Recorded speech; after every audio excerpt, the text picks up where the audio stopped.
Just play something that you like. All right. So I really.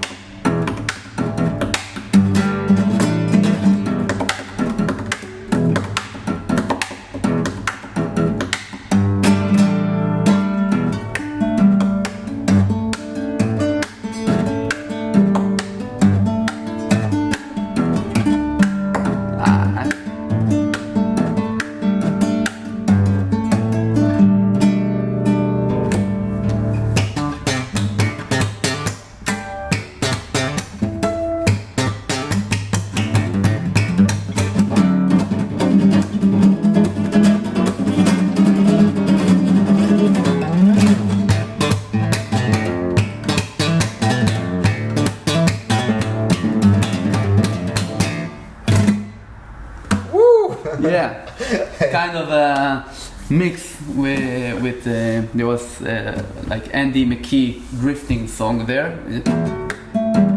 which was like I was very I saw his stuff and I said, yo, I want to do this too. So I learned it in about 10 years, so I not really remember. When did you everything. first see that? YouTube, like everything, almost everything.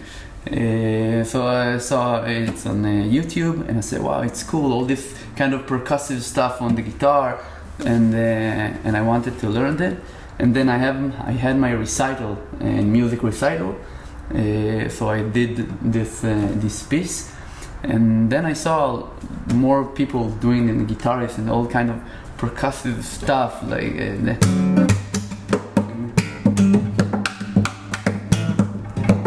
Very cool.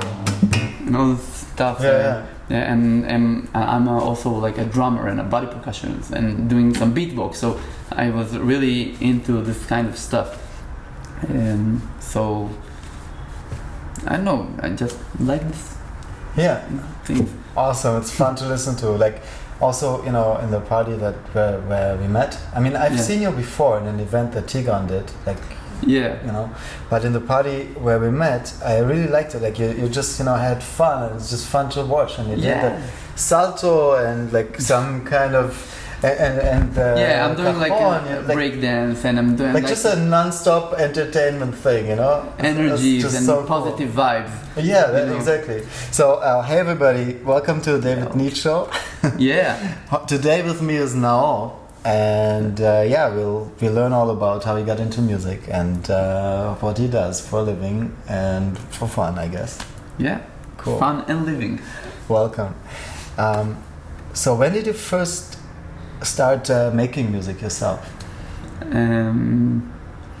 I was writing songs, let's say 15, 16, because I really enjoyed music and everything. Like, I grew up on Michael Jackson and did dancing, and then I learned guitar and evolved like in the music genres to rock and metal and all this kind of stuff, and I also wanted to do it myself, so I wrote songs and compose it, but never really perform with them.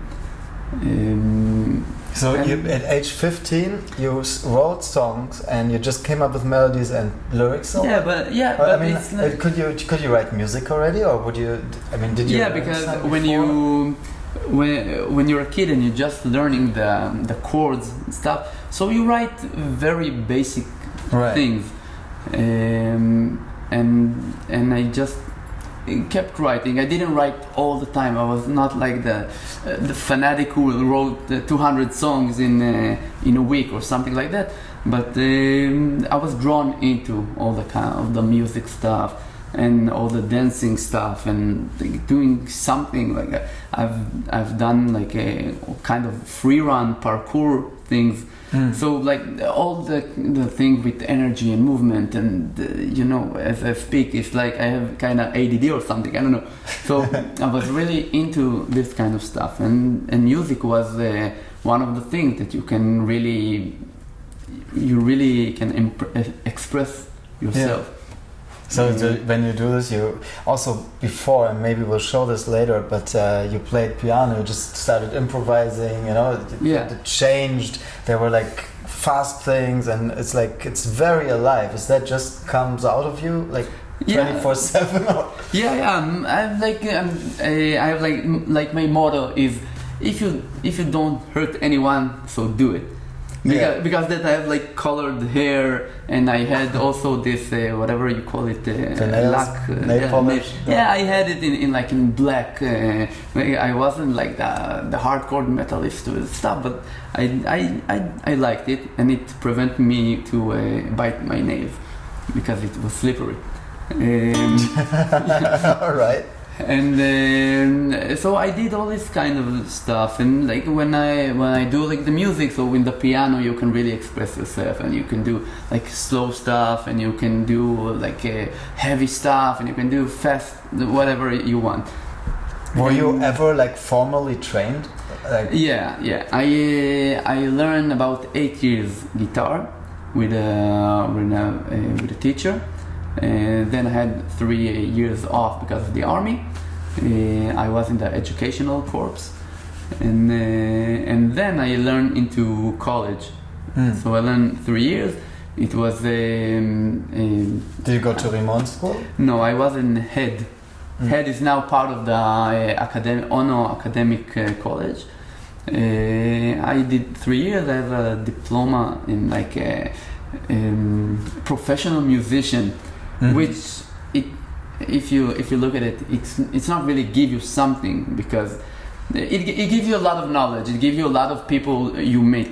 But when you go to a show where they want a guitarist, or they want a drummer, or they want I was in a musical that I played bouzouki and guitar. So what they want, they don't care if you do the most technical stuff or things like that. They want to know if you can deliver. If you can play like it's supposed to be, you can get put your little touch and stuff.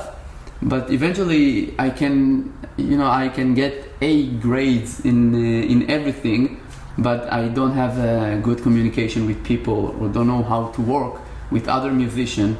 So no one wouldn't like to work with me, because I can be brilliant, but really, I don't know, I don't want to say curse words, but you can be a really person you don't want to be with around. Oh, totally, all the time. I mean, sometimes, you accept people, I guess, in your life and group because they add value, that only this person is very strong in something, but generally, if you spend a lot of time with people, you want them to be cool people, right? Yeah. So, and there are a lot of people you don't want to be near them, because there's a lot of contests. Like, think of it like you have every other person is a guitarist, probably, but he is not a really fun people to be with. Right. And there's a lot of contests. Like if you go to Rimon school, for example, everyone knows to play guitar in some kind of way, professional, not professional. And there's a lot of contests, like the one who wants to be in this group or this ensemble, and I don't like to people like examine me how I play. When you see it in I would say analogy for one another, so it's really I don't like the contest. You have to play it. Yeah. Because you need to be at the top, and you need people to know who you are and recognize you and want Naor to play in this gig, this concert or whatever. But there are a lot of people that you don't want to mess with, because they have bad vibes. Yeah. Even in music and all this art and all this. Well, it's somehow almost the opposite of art, I mean, because I think in some degree, I don't know what's your experience, but if you, let's say, go through a degree in music, then you need some kind of comparability. So whoever sees the degree needs to know, okay, this guy can do this, and this. But for artists, they just do what they want to express, right? So it's like, I mean, true artists, like you're sitting down and you just play. In some way, not that the other stuff is not art, but that's like where it just comes out of you, and that's the opposite of something that you can judge and compare to other people, because whatever comes out of you. Yeah, but there are a lot of places that you can judge the musician. Let's say, for example, not all musicians are performers.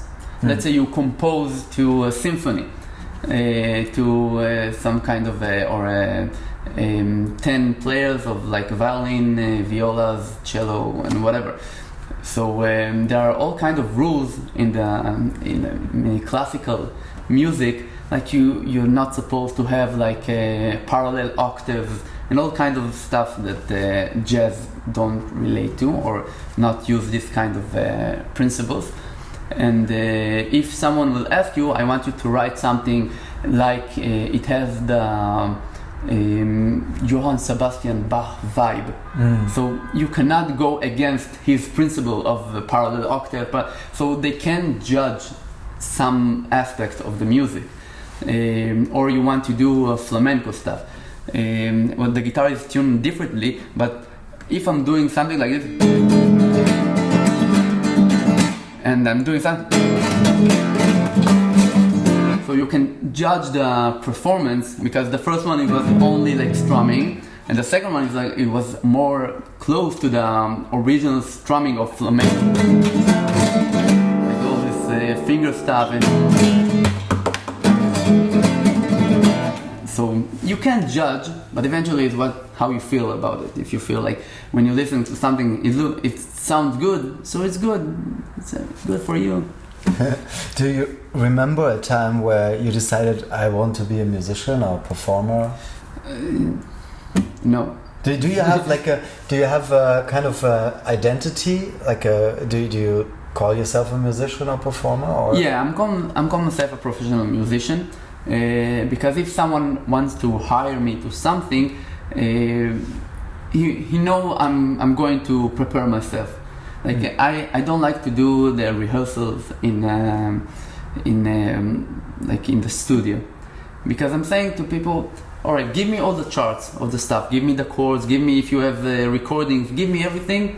I will practice at home. I'm going to the studio just to be with you, to have the vibe if we need different dynamics or you need something like this, but I'm not in the studio to practice this. I'm working at home. I'm saying I will come 90% ready and 10% ready for changes.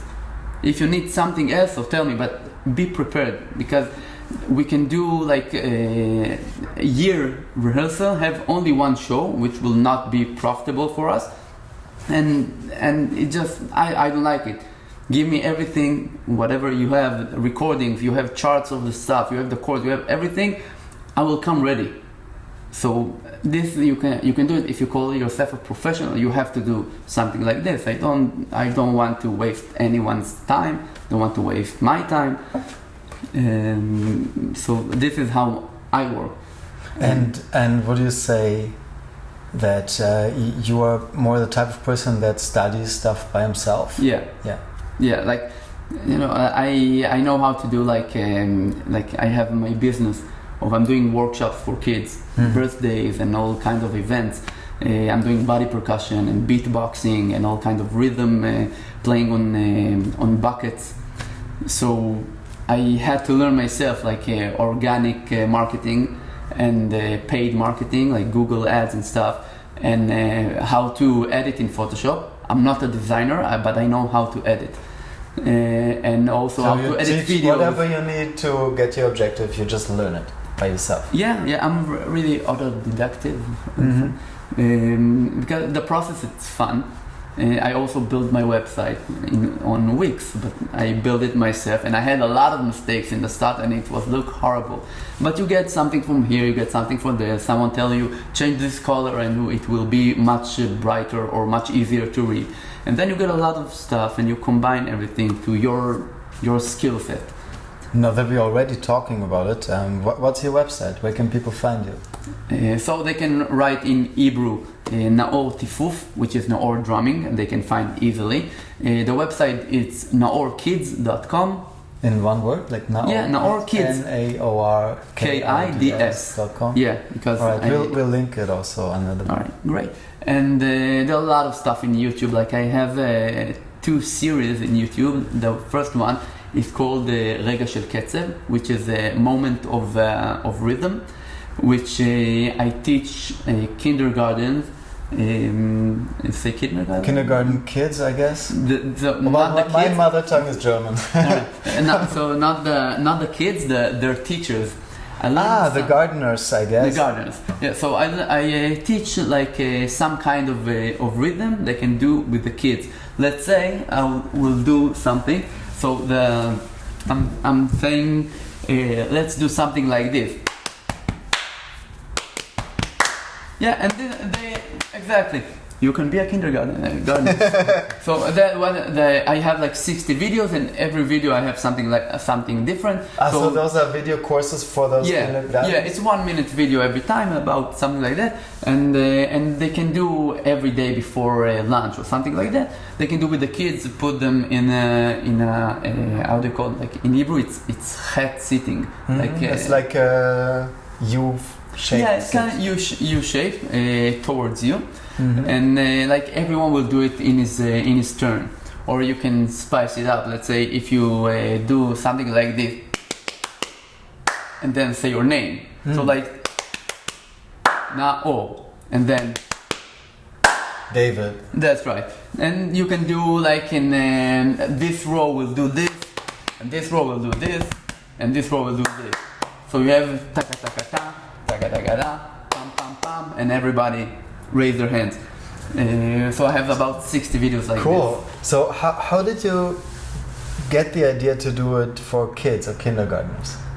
Because kids are really straightforward. They don't have this the motives like I'm going to tell him like this. No hidden agendas. Yes, it's like it's very. If pure. Something boring them, they will tell you, and you know it's not messing with you. It's boring. Okay, everyone is a different. Someone it can be boring. Someone can be very fun, but they're really genuine. Yes. And it's really fun to work with them. Like if a kid really enjoy, he will hug you. And adult will not do something like this. They will enjoy that. Oh, it was fun. Thank you very much. And sometimes it can be really cold. Yeah. Not like kids, which warm and really fun to work with. And I also have the different series I have. It's like how to do beatbox, which every Sunday in 12 o'clock I upload a video, which is like the first video I think was the bass with the second was the snare. Do a bit beatbox for us. It's cool. All right. So I have a lot of stuff and every lot of stuff. You need to tune it, but in the right. Okay, we'll do without the guitar. Just do. Oh, you want to tune? I don't know. I thought maybe like. All right, so let's tune really quickly.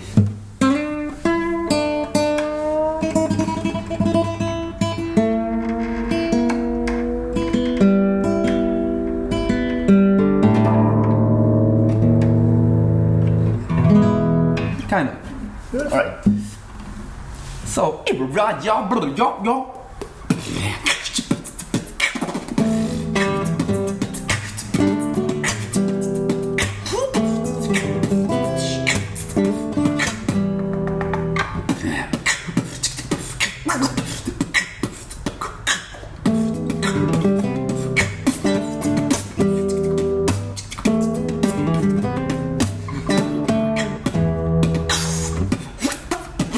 That's cool. That's fun. Yeah. How long have you done like beatbox stuff? I don't know. It was like since I was a kid, you know, I was really energetic and really doing stuff and running and dancing and doing like. Did you ever fall off trees or something? You strike me like a person that might like just fall off trees. Oh, just this week. Yeah, I was in a birthday party, and the mother of the children want to tie balloons to a tree, and since I did parkour and stuff, so I climbed trees. So I climbed, but I didn't see how I'm going to go back. So I did a jump, and the jump really just scratched me. Like I landed good, but I was scratched in the jump. Yeah, but if it didn't kill me, It's okay. And then I need to do the workshop for the kids with me. How was it? It was fun, really fun. Really, it's like you feel I'm 33, all right? And a lot of people will tell me like I have like a young energy and stuff because I work with the kids. I don't work with adults who have a lot of stress about money, about job, about relationships. Like the kids, they don't have it, and once you get that, it's really fun to work with people who don't judge you, who don't have the personal agenda stuff, who don't try to do something behind your back with this. Like kids, they want to, let's say, they want to sneak something, and if you catch them, it's okay. They know they did something wrong. They were sorry, but it's okay. Like adult do something like this, and it's like he will want to say like, "Oh, shut up! Just tell me, let me do what I'm doing. You do this stuff." Yeah, it's much more fun to work with kids. Right now. So you found a place that works for you perfectly at the moment. That's great. Yeah. And now I have also a show which I'm doing to kids. Like I'm doing workshops, but also I have a show like in canyons and stuff, malls. And eventually, what I'm doing is to teach the teachers how to get to the kids through rhythm, how to teach them, because your body is the only musical instrument you have all the time. So if I can teach them, and in my show I show them a lot of stuff, even if with my body and with lots of other instruments, and trying to get them really into the music stuff and not all the screen stuff. Like, iPads, iPhones. Well, I love screens, but there's something unifying, and it's like this also universal. It's a human universal music, and it's also even quite literally. I find that because with the same rhythm and the same frequencies, you kind of really you get into the same vibe with everybody else. Yeah. Like in a concert, sometimes you can like high five complete strangers, and it makes sense. Yeah. It's really nice. That's I love it. Yeah. Have you seen the movie about Queen? Yes. So there's a part when they tell about the song "We Will Rock You," and the guitarist there, I believe it was him. He said, "I want to do something that the audience will participate," and then they thought about. Whenever you do this, like even children, they don't know it connects everyone. Yeah. So there's a really powerful stuff about music, and when you all day in the computer or you with your hands on the keyboards and stuff, so you miss a lot of the other musical stuff you can do. Mm-hmm. So I'm trying to make people or children have more like body movement with the body. Even if you do, you can feel the beat.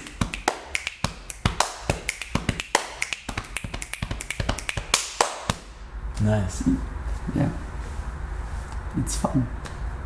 But obviously, I can see it's fun for you. It's like, I mean, yeah.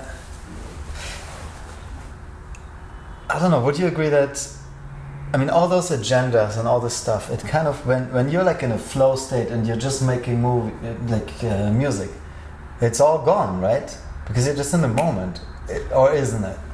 Or do you still have this self-conscious thing? How do I look? Will they book me for the next event kind of thing going on? Look, wherever when you're inside the show. Yeah. So wherever, if someone will tell me to go to some show, so I will do my maximum to give them what they want.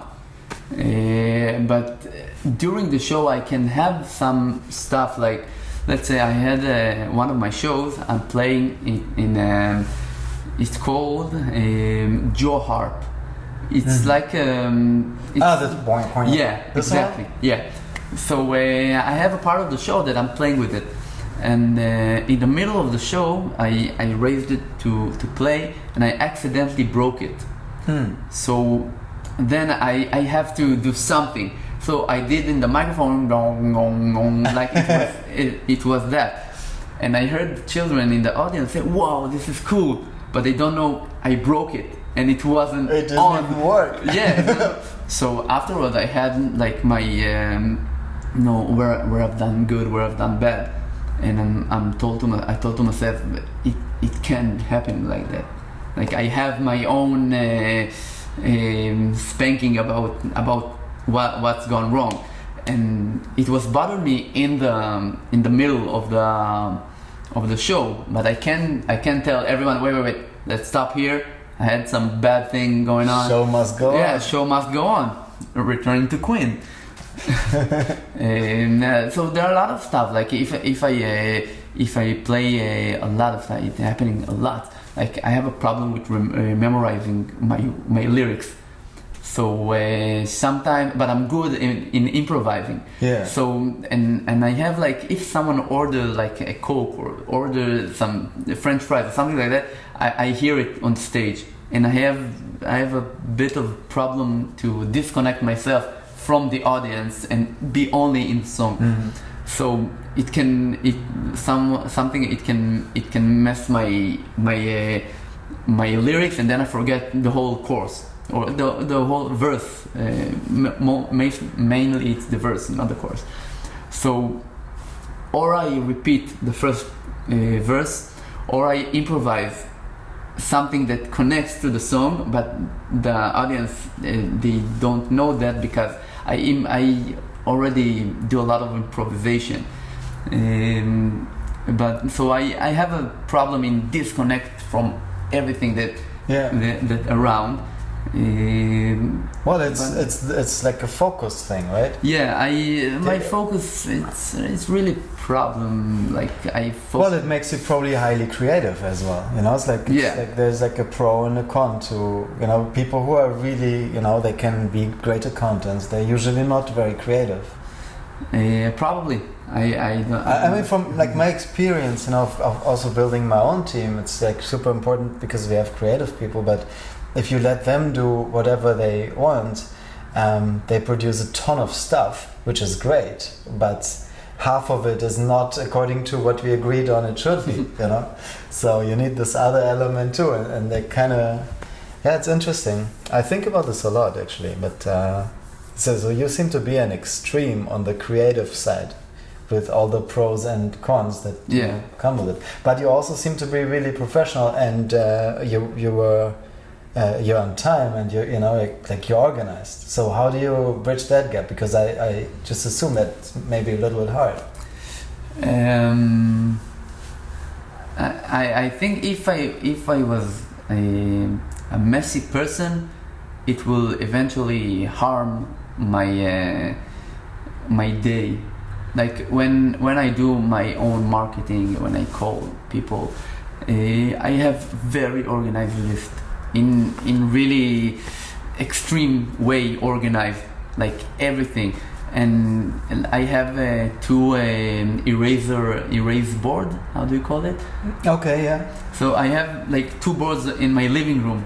So everything that come up, I write, and everything. If I did, I check it, and like I have very organized Excel lists and everything, because it makes me easy to do other stuff. So I don't see kind of a gap between them. It just, this is the way, as I told you, in the professional musician, that I tell everyone, give me the charts, give me the chords. I like it very organized, because that's the way I can do my You have maximum. Structure, and then you build yourself structure, and then you can be free within the structure. Yeah. You don't need to think about all the, oh no, where I put it, everything is here. I know everything. Mm-hmm. And I'm in control. That's great. So how did you get your first clients, maybe let's say, or your first party to perform it for kids? I was working after I've been in the army in the educational corps, and I was with a lot of kids and youth.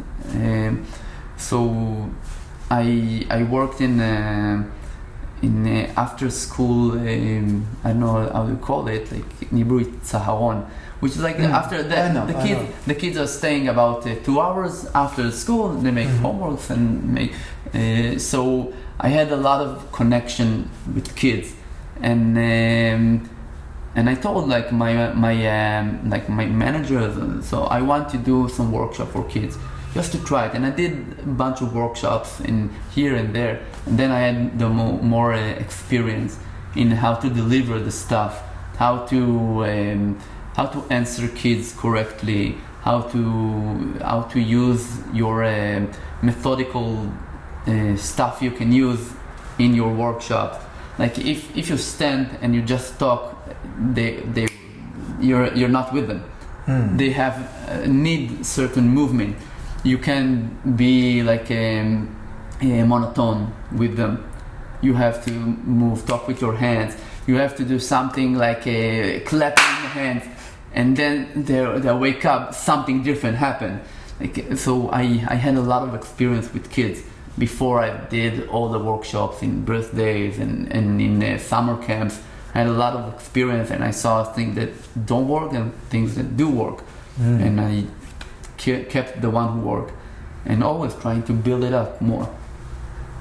So also they have really short attention spans. I have a son, he's 6 years old.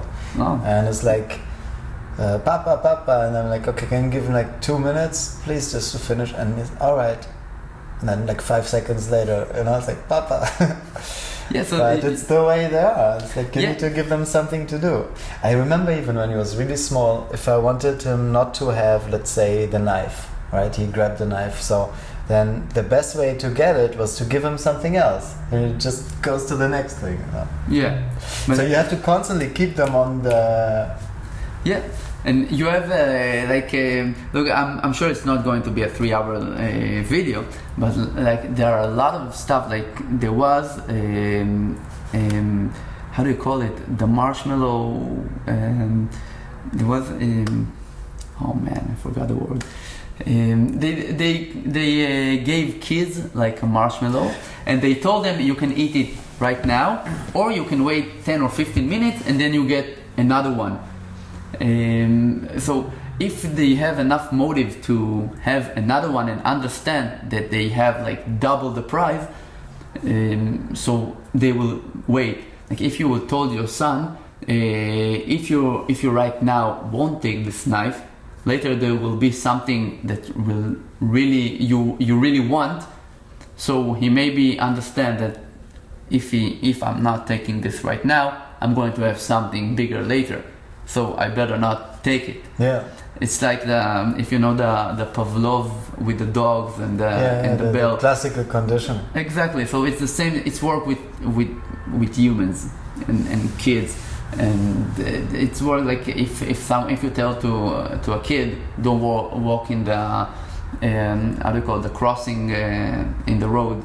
How do you call it? The zebra thing, like the... Yeah, the zebra thing. All right. So, so if you tell him not to go there, in the first, second, third time he will do it because he just want to go. He don't know the consequences of cars and all this stuff. But when he realized that, all right, I'm not supposed to go here, so he know that the road is something dangerous. And every road is dangerous, not specific this one.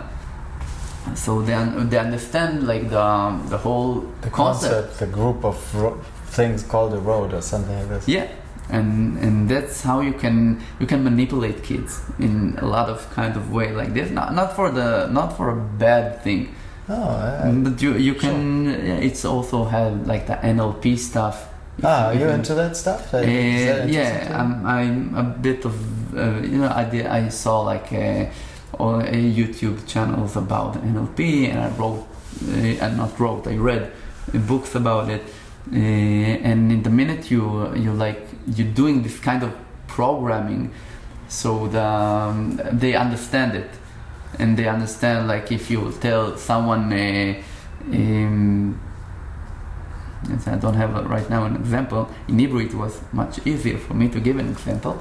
But eventually, if you talk in a sense of they understand what's going to happen, and they know that they'll have like the bigger prize if they do X than Y, then you can manipulate them about this kind of stuff. Well, you can help inform their behavior, maybe, right? Yeah, you can. Well, it's also effective communication, right? I mean, it's really a question: what is, manipulation? Because not for bad stuff, right? So it's really like, if it's beneficial to the person, because especially with kids, you have this issue often, I think, where they should make their own decisions, but then they have such limited perspective. That they will make the wrong decisions. So you need to, help them get perspective, or you need to make the decisions for them. Say when I was in the kind of after school stuff, like a lot of the kids want to play soccer or something like that, and I told them right now is the time for homework. So when a kid took the ball and want to go outside, I told him, that if you go outside right now, it's not the best act you can do right now. So you can choose either to stay with us and do whatever you need to do, or you go outside and you know there are going to be consequences. And he stayed in because he knows there's something wrong with going outside, even though it's what he wants, and even though he don't have this great perspective, but they can know what is good and what is bad. I like that. Also the phrasing, there will be consequences. Yeah, you're not threatening anything. I didn't punish them. I'm not and also doing they don't. Yeah, and I had it's turned out a conversation of how to deal with kids. It's very interesting. I teach only one day in school, only 2 hours, just for my personal happiness. Let's go like that. And I had three kids who did not what they're supposed to do in the class. They talk with each other, and they really they had how do you call it? Let's say like that. I didn't manage to work with the class like it's supposed to be. So I told them about the consequences, and they continued. And then I told them, you're a great kid, but you know that what you did today was not things you should do. So to the next lesson, I want every one of you will write 3 positive things about him. I didn't give them punishment. I gave them I gave them something to think what they are good at and not what they are bad at. Because every kid, when they're used of other teachers screamed at them and taking them outside of the class and stuff. But if you stop for a second and tell him, think what you have that's good about you, not what's bad, because you did something you're not supposed to do. It can be from you bored with the class, or it can be something you really needed to take out of your system, whatever. And then in the next lesson they came and someone told that he was thoughtful and he's good friend to his friends, and afterwards they told me that want to get another punishment to write more things about themselves. But they didn't continue to interrupt the class, because something of them, they know this is bad, this is good. I know that if I interrupt, it's bad, and he will make me things just to write good things about me. So I'd rather be good. So that's my perspective. That's deep. I like that a lot. I want to learn more. How did you discover this? I'm sure there is also positive psychology. I'm sure there's literature that suggests an approach like this, right? But how did you find out about it, and how did it become a passion of yours? Because obviously passionate, yet you do it. Yeah. Because I want that the kids always. It's really easy to tell kids, don't do that. Like when kids is like age 0 to 2 or 3, your job is to keep them not killing themselves. Like they're really they're curious, what is that? And when they get older, like 5, 6, 7, all the surrounding are pushing them, don't be curious. Like, don't touch this, don't do that, a lot of negative stuff, don't do that, you go your homework, you don't go right now. Like, and I want to do like, instead of telling you go your own homework, go do your homework, never leave the room, you can say, in case you will sit down right now only for 15 minutes, and I'm saying only, which is kind of NLP stuff, only for 15 minutes, and you show me you did like 5 questions, then you will have 20 minutes break. And so you get a benefit of doing things you need, and then you have the Pavlov, how do you call it? Classical conditioning. The Pavlov conditioning of, if I'm doing the homework, I will get what I want.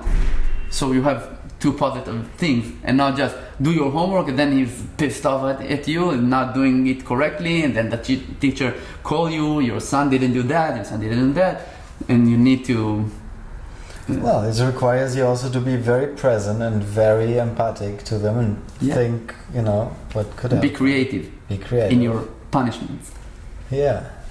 And so where do you see yourself going forward? Do you see yourself more in towards teaching or performing or both, or you just do whatever feels right? Right now I'm going to what makes me happy eventually. And right now I'm really happy with the workshops and my job as a musician. I play also in a group named ShokTok, which is like a breakdancing and music and all kind of and hip-hop stuff, and we perform here and around the world. So this I really enjoy to do it, performing, but eventually I would like to teach other teachers, to do like lectures about rhythm and kids, and how to do it, like, as I think, in a better way, and not just to listen to the kids and not just, all right, this is my syllabus, this is what I need to give. Like, there are a lot of ways, and I want to teach others to do this kind of stuff. And the more information I give to others, I believe it will be much more benefit. What's your vision, like to have like an impact that, I don't know, in some point in the future, a lot of kids get better, I guess, upbringing or something like that? What was your personal upbringing hard? Just being me. I don't know, I think... the thing that makes me happy is when I see others.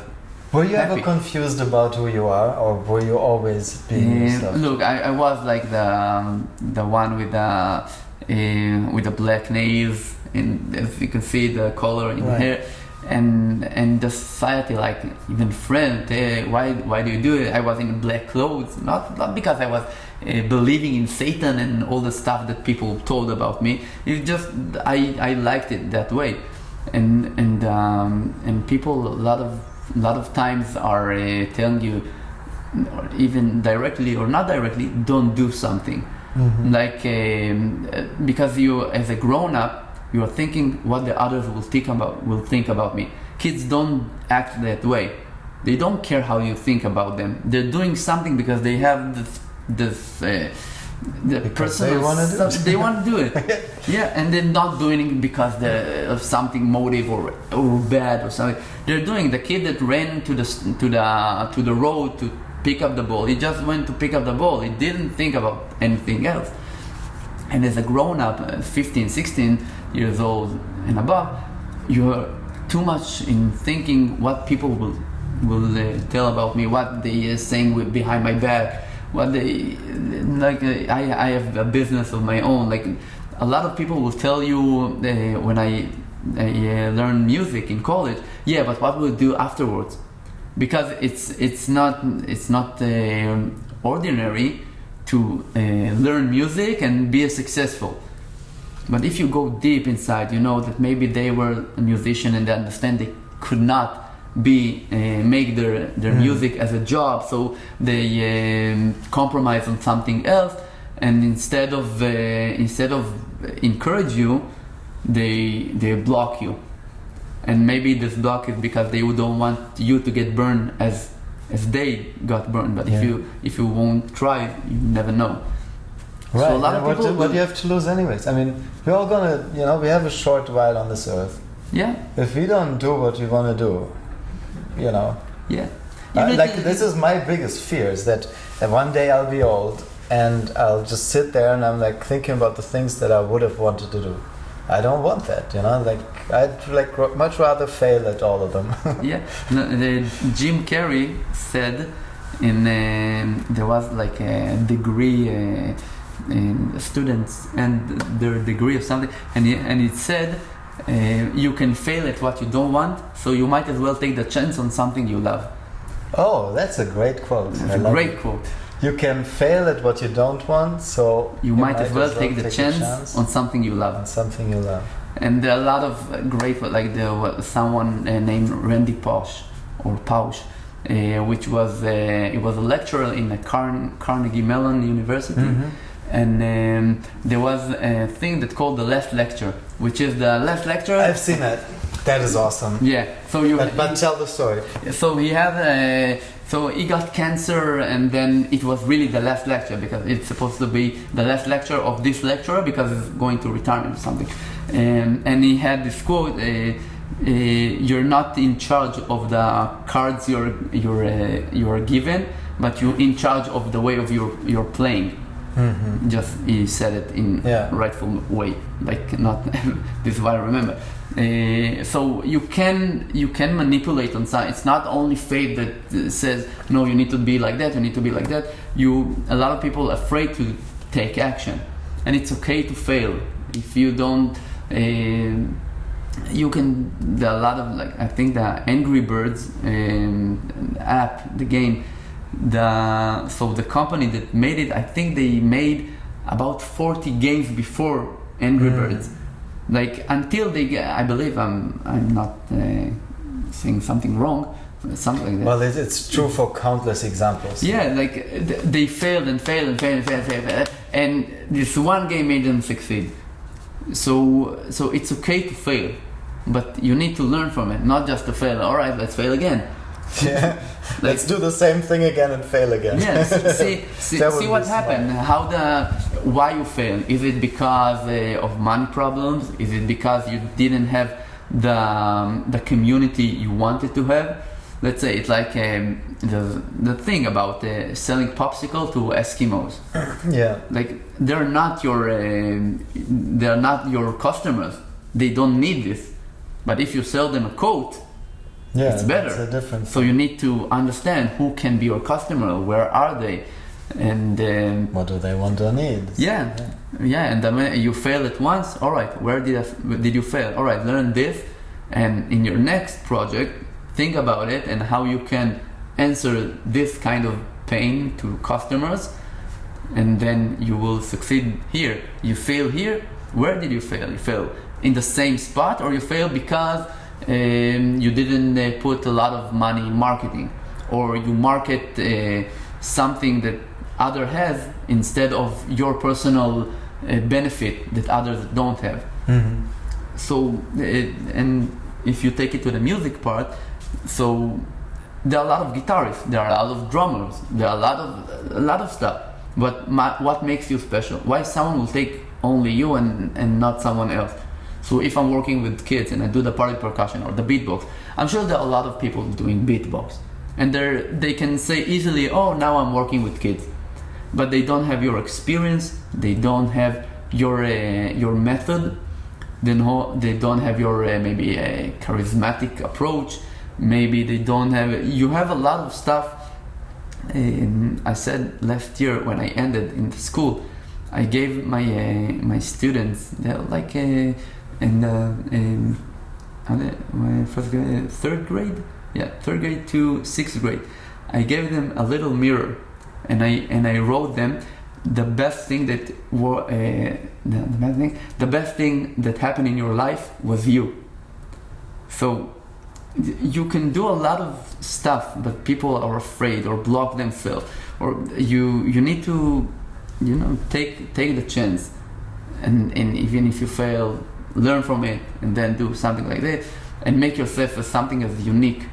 In a lot of marketing areas, they are saying about the, I think they call segregation, is how you are different from the others, and you need to put that in the on the line.